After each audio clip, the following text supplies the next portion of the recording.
This is Gerardo Del Real with Resource Stock Digest. Joining me today is the president of Critical Elements Lithium, Mr. Steffen Haber. Steffen, how are you? I'm doing great. And you, Gerardo? I am well. I want to thank you for your time. I know it's late, and I know that we're doing this on short notice, but I had to reach out. The last time you and I spoke was back in September, and a lot has happened in the critical metals and lithium space since then. Notably, your share price has doubled, though I'll maintain that Critical Elements Lithium is still one of the better speculations in the space. We'll talk about why. But in the macro world, there's been a lot of very concrete developments that all point to what Canaccord calls the bottom on lithium pricing, which of course is beneficial to the company. You had some news today that I would love for you to provide an overview about, and then we'll get into the details.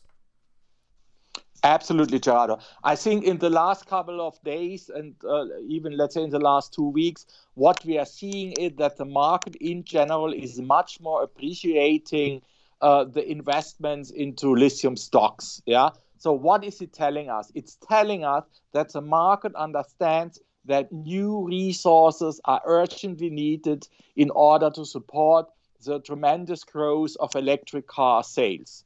And that growth we are definitely seeing all over the world, and also especially in Germany, a country which is normally a little bit more reluctant in getting into new technologies. We are seeing accelerating market penetration rates, achieving already double-digit numbers in the combination of electric cars and plug-in hybrids. That's one thing.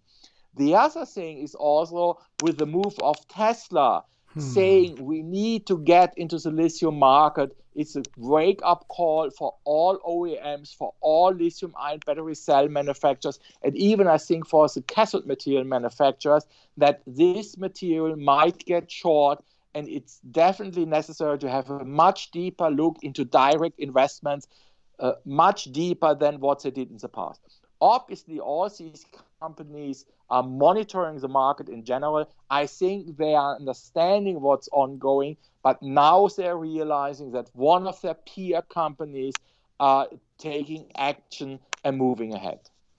You know, and it's something that's close to home. The conversion facility for Tesla is going to be built here in Austin, Texas. And so, again, it's economic stimulus that I know the city and the state welcomes.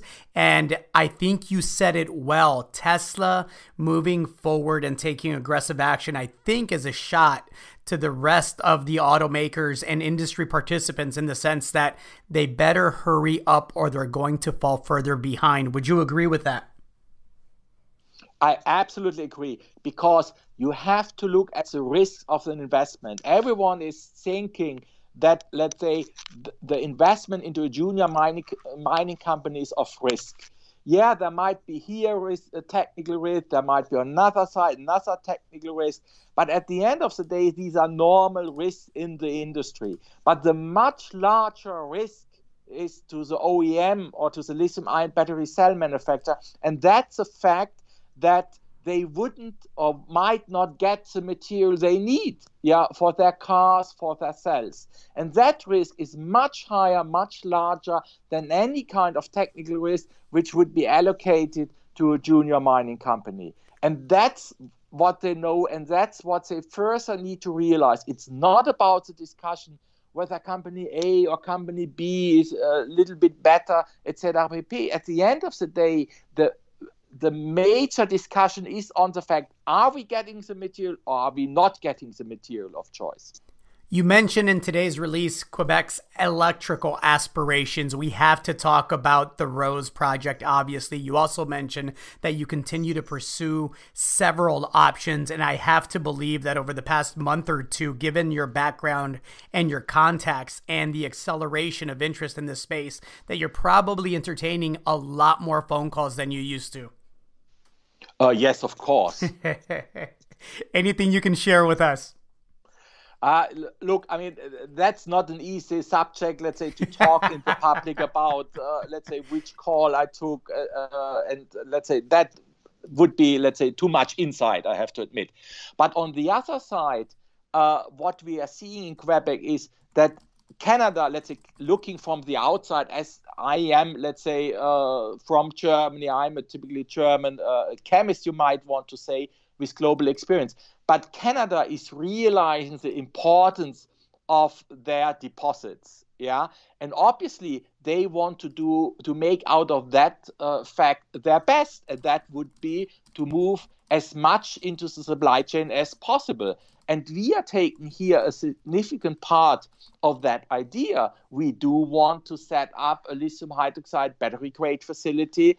We do want to go to the next step, and we don't want to stick on the ore side or on the mine side only. And that's very important to recognize. Yeah, chemistry or chemical industry in general in Canada is still something which needs further development.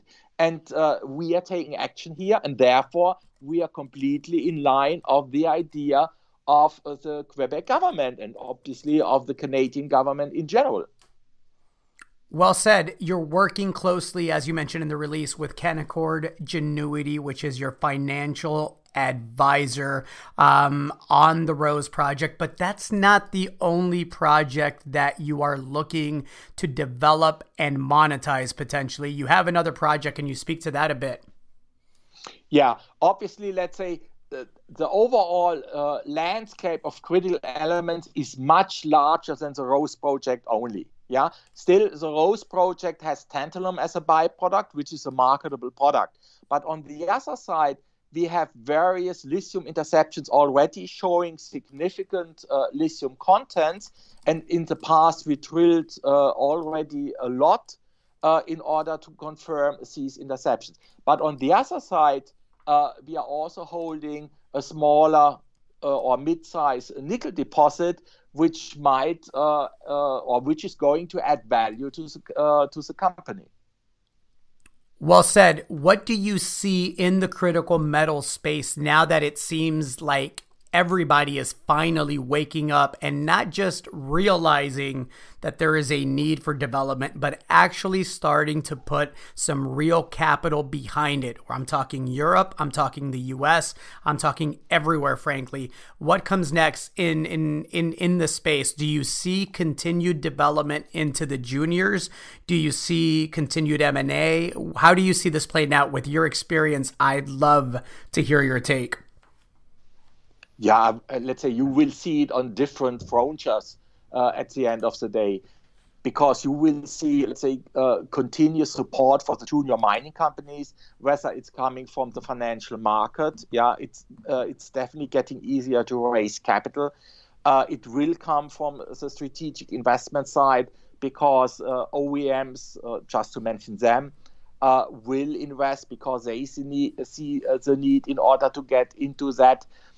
And you will see also the government in principle supporting the development of this sector directly. And there are several ways of doing it. Yeah, you can get governmental backed credit lines. Yeah, think about that. You can get equity investments directly or indirectly by governmental institutions. Yeah, and you will see also OEMs, let's say, putting equity into junior mining companies which are backed by national securities. Let's call it like that. And the instruments are already there. It's only, let's say, the point of how quickly will they decide in order to make the moves. Yeah, Europe has all the instruments available. The European Development Bank, the KfW in Germany, for example. The US has the facilities in place in order to put directly money in. Canada has the facilities in place to put directly money in. Japan has, with JOGMEC and JBIC, the facilities in place to decide immediately to inject money into junior mining companies.